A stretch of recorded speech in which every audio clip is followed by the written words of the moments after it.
right now what you're looking at is just a quick starter motor circuit. Obviously with the switch open, that means that the circuit is open, not active. So voltage drop is a loss of voltage across a circuit or a particular component.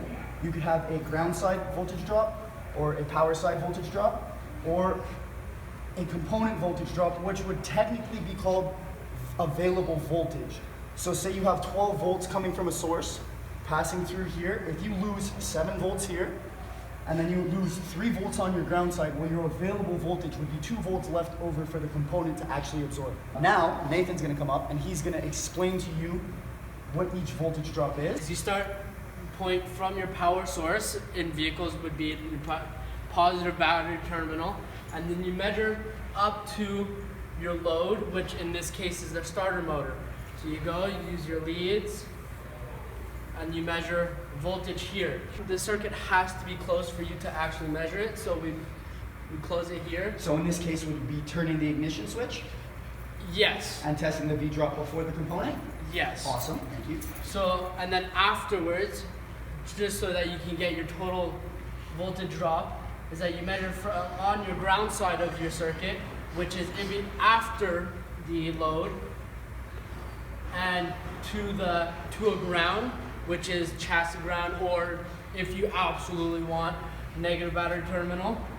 So you have V1 and V2, and then after that you measure your available voltage here from before the load and after the load here, and then you have VA. Yeah, so a normal battery voltage is 12.60. Okay, so let's just say 12.6. You lose some voltage here. Just say you lose 1 volt here, and you lose 1 volt here. Now you have 10 volts left here. So here we're testing V drop from the B terminal to the M terminal.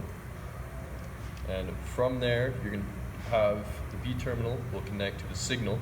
When it connects to the signal here, it'll make a magnetic field, that which will lift the plunger to make it touch the metal plate that is inside here, which will go to the M terminal.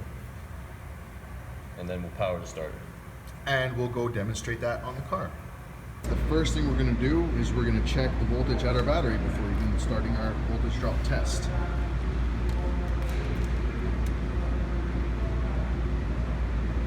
And that's our V total, so we got 12.42 volts.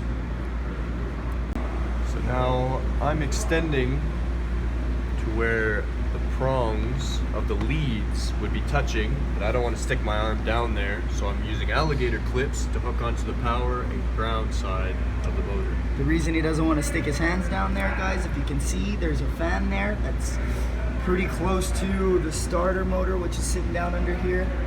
Right down. You guys can see where Nikki's finger's pointing to. So he obviously used alligator clips to extend this to prevent himself from getting any serious injury. These are the alligator clips he's using. It's the safest way we can go about this right now without anybody getting hurt. So he's getting ready to crank over the motor for Nicky whenever he's ready. And now over here we got Nicky setting up his DVOM.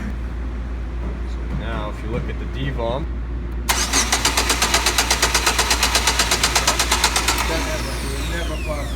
And that's our V drop. that's your V drop.